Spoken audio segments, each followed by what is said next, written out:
Welcome into another Swamp 247 commit breakdown. My name is Jacob Rudner alongside Swamp 247 recruiting analyst Blake Alderman. And Blake, it's good to be back doing these again. The Gators just landed a commitment from number 70 overall ranked defensive lineman Kelby Collins out of Gardendale, Alabama.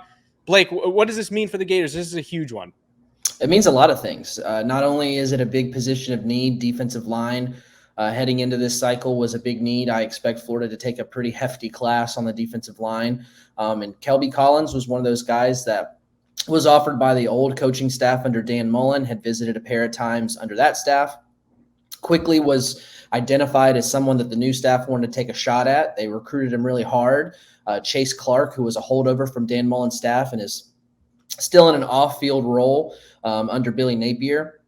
Big time ties there because he is from the state of Alabama.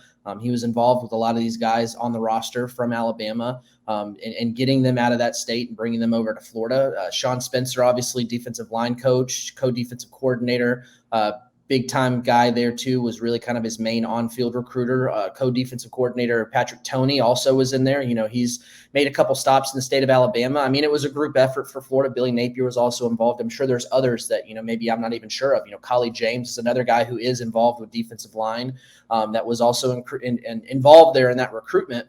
So there was just a handful of guys, seeing all those people involved with this recruitment really shows how big of a priority Kelby was. Winning a big battle like that against, Alabama for an in-state guy in the state of Alabama that Alabama wanted. Those aren't words that, we really have spoken a lot around here at Swamp 24/7. So, Billy Napier still breaking down barriers. He broke the, IMG curse that was, kind of plaguing Florida before. He broke that last year. Already has a guy committed from IMG again this year. Now he's, beating Alabama for a recruit they wanted in state of Alabama. So, really, from having now Florida's highest rated commit to, squaring off against Nick Saban and his coaching staff and plucking a guy out of their home state and filling a position of need, that really checks off all the boxes there. So, can't stress enough how big of a win this was for Florida. Sure. And you mentioned it, beating teams like Alabama and Georgia for a guy like Kelby Collins is a massive win for this new coaching staff at the University of Florida. What are the repercussions of something like this moving forward? Florida moves up to number 12 overall in the nation in 2023 recruiting. This is a big win for them. It stays within the footprint. All 18 of Florida's commitments right now are from within that 500-mile radius. What does that do in terms of recruiting momentum for the program and kind of how does it set the stage for more things to come? I think in the big picture, it continues to get Florida on a national stage of just a recruiting class. They've had some mojo there at the end of July. July was really good to Florida. They're continuing to keep things up there. Landing a guy like Jaden Robinson, who they flipped earlier this week from South Carolina, a linebacker position of need there. Continuing to fit those positions of need. And I think that for Kelby, Alabama is a loaded state. Perhaps you get a look from some of these other guys. There's plenty of other guys in the state of Alabama that have Florida on their short list. I don't know that I would really circle Florida as the team to beat for some of those guys, but maybe just having someone in enemy territory, if you will, just kind of being in the ear of Florida about those guys, about Florida in the ear of those guys. I think that's great. Florida's can continue their success this weekend. They've got another 4-star defensive lineman in Cameron James, who's set to decide on Sunday around noon, somewhere around there. He'll be making his decision there. I think that one's more between Florida and Georgia. Leaning towards Florida, have a crystal ball prediction in for James on the 24/7 Sports Crystal Ball. So, again, filling position of need, continuing to get guys in the class, hitting that footprint, and I think just in general, Florida continues to not only get those areas that the coaching staff, like we mentioned, the footprint, wanting to hit that area hard, filling a big need there. But I think just in general, too, they're putting together a class that when you break it down, they're filling those needs. They need to continue to flesh things out on the defensive line, but it's a great start. Adding a guy like Kelby Collins, who's now the highest rated committee, is an elite player, a guy that, had 30+ offers, I believe, without looking. It's just if you're going to fill that defensive line board, because everybody knows that Florida really needs to fill that board, filling it with elite players is a good starting point. No doubt about it. And I think that you bring up a great point there at the end that Florida really does need defensive line depth in this 2023 class, whether they're through high school recruiting or their ability to attack transfers after the 2022 season. Just for what it's worth, Florida now up to 4 defensive line players between defensive linemen and edge prospects. And that's a huge deal for this team as they only have a limited number of serviceable depth at the position on their active roster. Billy Napier's talked about that several times. And Blake, just in the immediate future, what can fans look forward to in terms of recruiting? Who should they have on their radar? You mentioned Cameron James. Is there anybody else?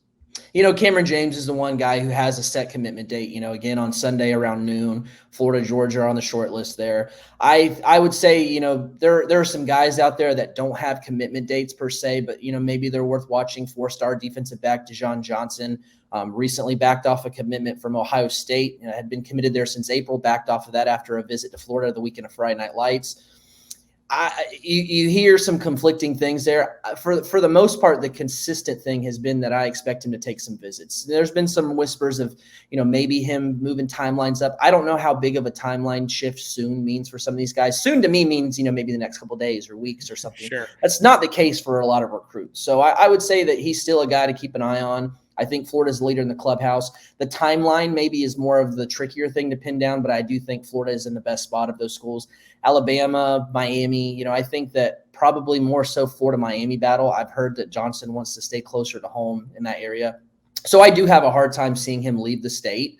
But, again, it's kind of like with soon, how relative is close to some of these guys. Is Alabama close enough? Alabama obviously has done a great job, with their program. So we'll see. But I do think for right now that one's more of a Florida-Miami battle. Again, Florida, I'm giving them the edge right now.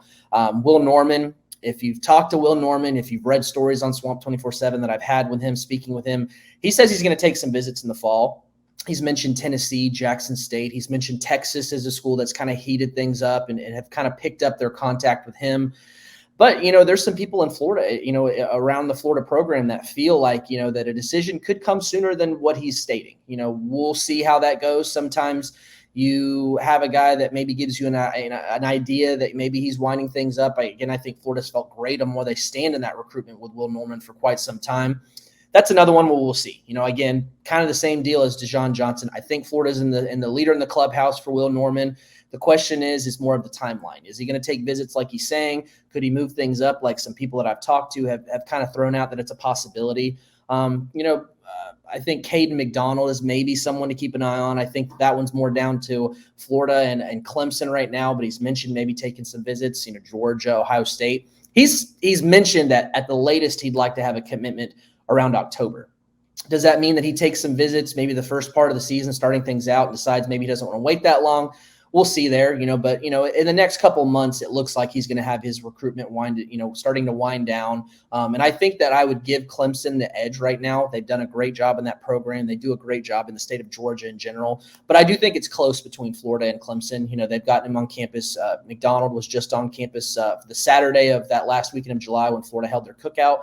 That was the third visit he had taken in the summer alone. Florida really was on the outside looking in a bit in that recruitment. They liked him a lot. He's really more of a true 0-1 technique kind of guy, which is where Florida really needs to add some beef in that interior part of the defensive line. So I think that that's a big guy for Florida. They're obviously going to continue to keep pressing for him. And if he does continue to take things out a couple months, Florida has another chance to get him on campus, continue to just kind of chip away at maybe Clemson's lead, however slight that may be. So those are some of the guys off the top of my head that I think that, or at least worth keeping an eye on. But the only one of that group that really does have a set decision date, like I said, is Cameron James on Sunday around noon. Sure. Well, lots to look forward to for Gators fans on the recruiting front. Seemingly a pretty long list of prospects, even if they don't have dates decided yet, that are worth keeping an eye on for Florida. And a big win for them to get Kelby Collins into the class. And with that is it for this commitment breakdown. Again, for Blake Alderman, my name's Jacob Rudner. Wishing you a good one, and we'll see you on the next one.